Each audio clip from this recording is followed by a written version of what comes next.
it out, but man, I don't know. Even your pastor says crazy stuff. Okay, so let's dispel that myth. Okay, I'm not perfect, but I tell you, it's a choice you make. It's a choice. Singles, whenever you feel like you have no control, you feel like you're powerless, then you feel that you're just a victim. But you're not a victim, you're a victim. Number 3, until you master singleness, you need to remain unmarried. You need to be unmarried. Until you can master singleness. Singleness means being separated, being separate, being unique, and being whole. Two 50-50s don't get together and make 100. No, if 50-50 get together, you make 50. Probably if 50-50 get together, you make 25. Because whenever you start needing him or needing her, there's a cause for a toxic relationship. You know, you can't go anywhere. Well, where you at? You're not at the store like you said. Well, I stopped. It was a stoplight, and I thought I'd be there in 10 minutes, but it was a stoplight. It was an accident. I'm sorry. But you said you was going to be at the store in 10 minutes. You lied to me. What else you been lying to me about? What? Ladies and gentlemen, be whole before you get in a relationship. My wife doesn't complete me. God does. And I take my completed self with her completed self. By the way, Camille means, Olishe, her middle name is Olishe, it means complete. So her first name, Camille, God has made the middle name complete. So she was already complete before I met her. She was already complete. So I'm complete, she's complete. We come together. So now God is happy. You know, I'm not looking for her to complete me. I'm not like in a deficit. Because before I got married, I was complete. I was all, and I mastered singleness. I didn't need to get married. At that time, I didn't need to. God gave me the opportunity to. Oh, I jumped at the chance. So whenever you think once you get married, after a while, you start living together, you start, doing life together, then you need that person. But you don't do it automatically because you should be separate and complete in and of yourself. Adam was whole and complete before God presented Eve to him. Singles must find complete wholeness in God, not a person. People will let you down, I'm telling you. Who are some of the people now that you kind of watch on TV? Who are some of the guys that are ladies that you look at TV and you're like, wow, he's fine. Who's that? What's his name? Morris Chestnut? I taught him everything he knows. Who else? Who else? Who said Billy D? No, I'm just joking. I'm joking. Who is it? Boris Kudrow? Idris. Yeah, that's my boy. Yeah, he grew up in my neck of the woods. Who else? Tyrese. Guess what? Tyrese, Idris, who else? Morris. All of them got issues. Guys, who are some of the ladies? You're like, wow. Don't say nothing. I'll say it like Camille, man. Boy. What you say? You said pastor? What? But even that, when remember Halle Berry, y'all remember her?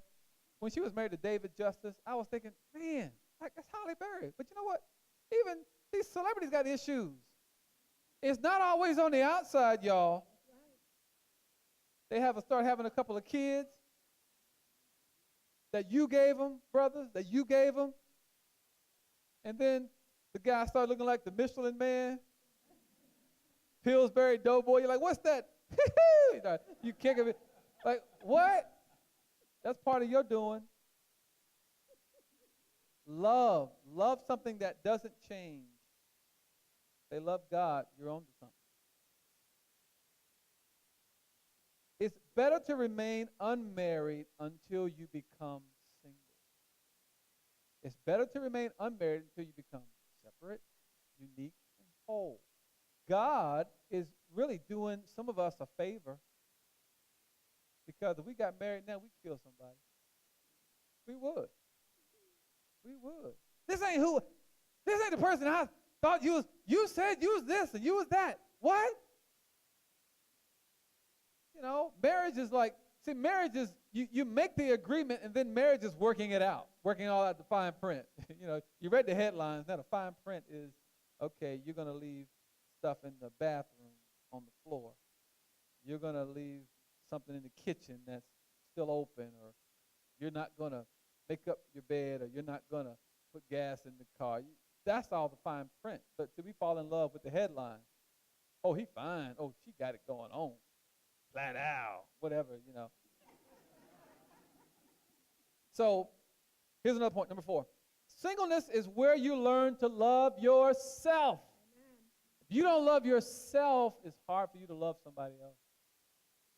Matthew 22, 39 says, love the Lord with all your heart, soul, mind. Love your neighbor as yourself. If you don't love yourself, it's hard for you to love somebody else, because you'll always be looking for perfection in that other person to give you something that you're lacking in yourself. So whenever that person doesn't live up to your expectations, you'll be mad at them, but you're really upset with yourself because you're not where you need to be, and you want them to be everything that you're not. You want them to be your hero. You want them to be your Superman or Superwoman. You want them to have no issues, no problems, because you have issues and you have problems. So if you're whole, if you're single, then you can protect yourself. You take care of you. They take care of them. When you come together, it's great to be in a relationship where neither person needs anything from the other. They just choose to freely give it. Oh, boy, that's a healthy relationship. But you got to get there. You got to get there. So singles, I'm telling you, I've been married 16 years. Breland, I've been married for 23 and a half. Anybody been married over 23 and a half years? Okay, all the 10 years and over, raise your hand. 10 years and over? 15 years and over? 20 years and over? 25 and over? 30 and over? Amen. Give us some more cookies. I'll give you some fresh cookies. Go share it with your man. Go share it with your man. Father, I pray a freshness in Jesus' name. Singleness is where you learn to love yourself. You've got to learn to love. You got to be able to sit at home by yourself and love yourself. You got to be able to go to McDonald's and say, I'm going to spread out the napkin for myself, get my French fries, my Big Mac, and my drink, and I'm good. Go to the movies by yourself.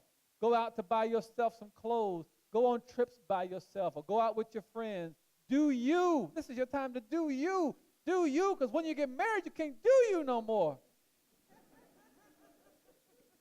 You want to do you. You're desperate to do just you. You just want to do you. You don't want no other yous, just you.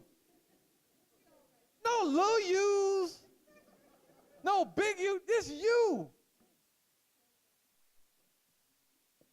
I just want to go to the bathroom and no one knock on the door. Just you. Junior and Jacinia can understand that. I got a little 4 feet coming, knocking on the door. They go open up. Get out of here, man. God thinks differently about singleness than we do.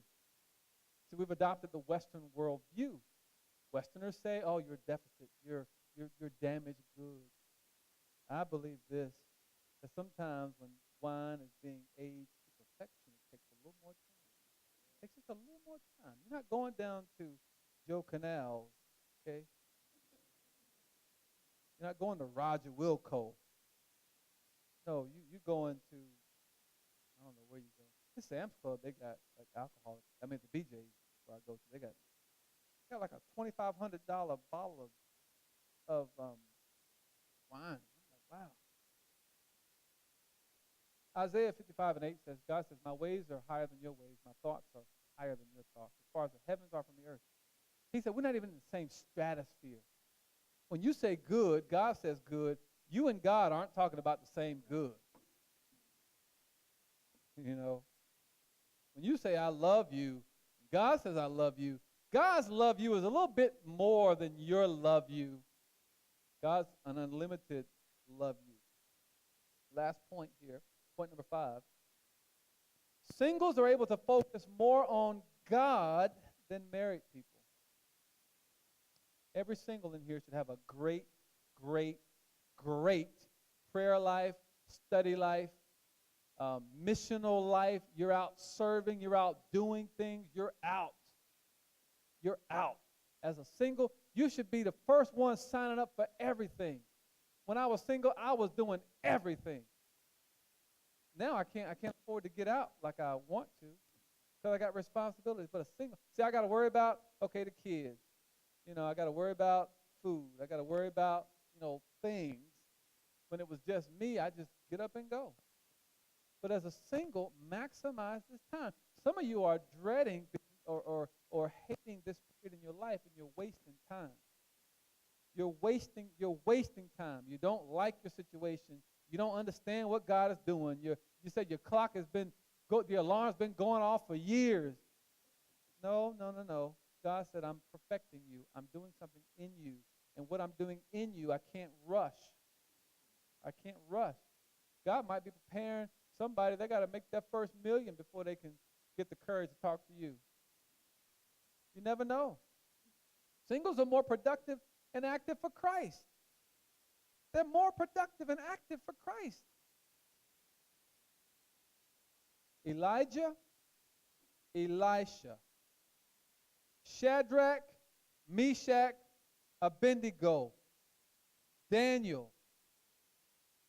All these guys, Barnabas, Paul, Jesus, were all singles.